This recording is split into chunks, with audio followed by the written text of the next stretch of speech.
یہ خاص بات، یہ بھی قرآن سے ثابت ہے کہ آقائے دو جہاں، سرور کون و مکان، سبز گنبد کے وکیل، تاجدار مدینہ صلی اللہ علیہ وسلم کی بارگاہ میں معاج شریف میں کی جانے والی ہر دعا قبول ہوتی ہے۔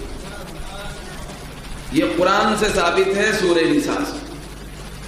تو اب زمانے کو نہیں دیکھیں گے ہم، زمانے کو نہیں دیکھا جائے گا، افراد کو نہیں دیکھا جائے گا۔ قرآن میں سورہ نساء میں اللہ فرماتا ہے وَلَوْ أَنَّهُمْ إِذْ ظَلَمُوا أَنفُسَهُمْ جَاءُوكَ فَاسْتَغْفَرُوا اللَّهَ۔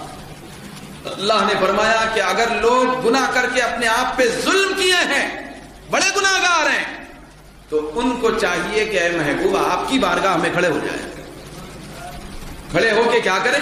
فاستغفروا اللہ، اللہ سے سب سے بڑی دعا مغفرت کی دعا کریں۔